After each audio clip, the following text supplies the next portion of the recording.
So, as a precursor to this conversation, everyone needs to go onto CoinDesk and read Amanda's article. She wrote a spectacular article about this, which is why I asked her to come and speak to us and educate us.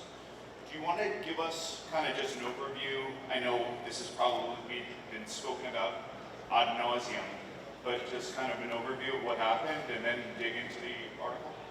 Sure, absolutely. Nice to meet you guys. I'm Amanda Cassatt, founder and CEO of Serotonin, which is the first, the largest, possibly the only Web3 native marketing agency, and we're also a product studio. We care a lot about the decentralization aspect of Web3 and moving toward a world where individuals have root custody of their assets, because we think that's a more resilient world. So on that topic, I wrote a piece in CoinDesk directly following the collapse of FTX, basically making the argument that this was a failure of CeFi, not DeFi. So the FTX business is not a Web3 business, is not in some ways even a crypto business. It's a traditional centralized exchange, which is a business model that's been around for hundreds of years.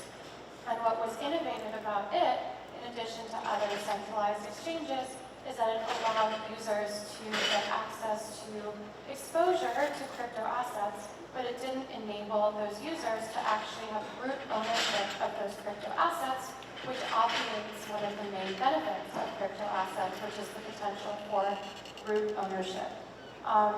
So when people talk about the crypto collapse, or when Elizabeth Warren writes in the Wall Street Journal opinion section about how the FTX collapse means you need to regulate crypto immediately, there's an important distinction not being made, because even as FTX created this $8 billion hole in its balance sheet, didn't bother to have a bank account, people sending in their user funds ended up getting routed to Alameda, which was investing them, took too much risk, took in FTT tokens to cover their balance sheet. Binance threatening to sell, make the value of those tokens go so low that they couldn't cover their liabilities, leading to the collapse. That was a CeFi problem, not a DeFi problem. The run on the banks that happened after that, that led to their insolvency and then Chapter 11 bankruptcy, didn't happen to Uniswap, to Balancer, to all the DeFi platforms where users may have seen the value of their assets decrease in price, but they never actually lost access to their assets because they were using DeFi. And so the thesis there is that, regulators are coming into the space because of the FTX collapse, but they need to distinguish between CeFi and DeFi, and perhaps even consider regulating in a way that is proportional to how centralized a given business is. She's a force of nature. Thanks, Andrew. So, two pieces I think I'd raise. One, first and foremost, in my opinion, this is fraud. I think he should be extradited from the Bahamas to the US and tried, and I imagine that will eventually happen. Do you think he's going to go to jail? Yes. Secondarily, the most interesting part to me is that the only creditors that were made whole in both FTX, Alameda, Celsius were smart contracts. I think that's a really important point for everyone to grasp. So basically, Celsius, Alameda would send $1 million of Ether, let's say, to smart contracts such as Aave or Compound. They would borrow, so they would post that as collateral, and then they would borrow, let's call it $300,000. And before Chapter 11, they needed to essentially shore up as much cash as possible. And the only way that they were able to get cash was to pay back that $300,000 loan. And the only creditors to date that were paid back were software objects. Ethereum-based smart contracts. I think that's a very important distinction to further your point on kind of the powers of DeFi versus CeFi. Moreover, as we kind of progress into this regulatory regime that's coming up, I think when regulators start to understand that we can kind of program compliance into the application, that's going to be very powerful for them. For example, you can create smart contract architecture that says you must be AML, KYC, the accredited investor before you even enter into the trading venue. And I think kind of the programmability and the arbitrarily complex logic that we can bake into smart contract architecture is going to be a total game changer for regulatory compliance. Yeah, you're talking about two worlds. One where there's discretionary decision-making by groups of human beings, often behind closed doors, often with very little insight or transparency, and rules-based, public, transparent governance by code. And you can not like that code, and if you don't like it, you can not opt in and not use that thing, but everyone sees how the rules work. Objective intermediaries versus, subjective intermediaries versus objective mathematics. And I think that those two worlds are materially different. Having your background in marketing, I think it's worth touching on the media's reaction to this. Thoughts? So the reason I wrote that article literally as the news was coming out was because I wanted to start this was a failure of CeFi, not DeFi narrative, because I knew that immediately the mainstream media would come in and say, crypto failed, and people would get confused. And I think that myself and a number of other people that hustled to get that message out there were somewhat successful. You saw JP Morgan actually push out a piece that made the same exact claim. A bunch of the other big funds in the crypto space very quickly got pieces out that made the same argument, and it actually made it into some of the mainstream coverage that this was a centralized platform. It didn't make it into everything. There's a media tour going on, an I'm sorry tour that might work and that might not. I'm not doing that PR.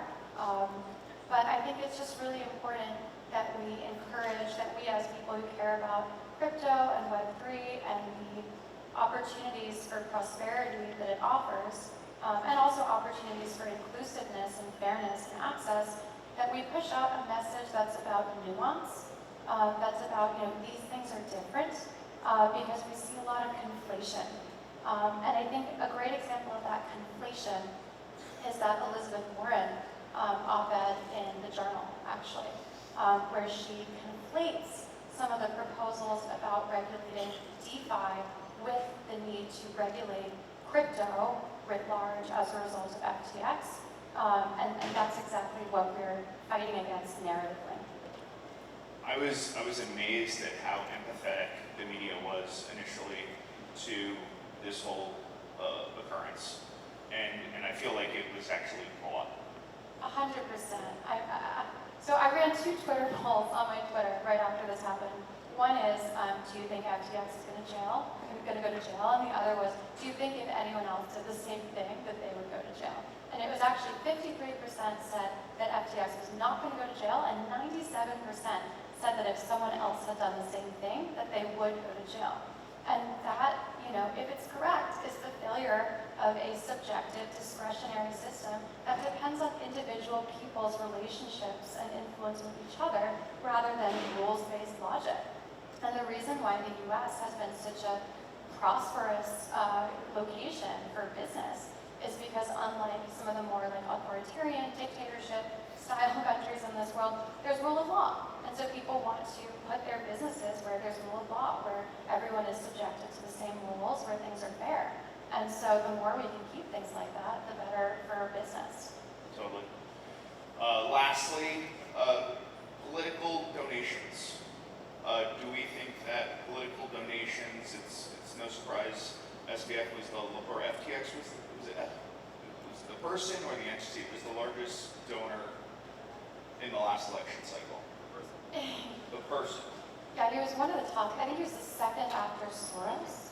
Is that right? Probably. Something like that. Yeah, sounds about right. Well, I mean, what are political donations? What are you paying for? Right. Well said. Very well said. I mean, and I'd argue that what we saw in enforcement prior from SEC kind of missed the ball. I mean, they totally missed this. And I mean, you could take a junior analyst and send it to Bahamas and figure some of this out. Any type of venture fund. And I mean, frankly, Temasek, largest Singaporean sovereign wealth fund, missed this. Paradigm missed this. Sequoia missed this. Well, they all had this kind of grown-ups in the room bias where they just felt like this FTX institution was so big and so official seeming that they had this bias that that's going to always be around. But we've seen that these things can actually collapse so quickly. And he was, putting ads in Times Square about ESGs with Gisele Bündchen and demanding that DeFi be regulated, which I think are just all kind of red flag activities, frankly.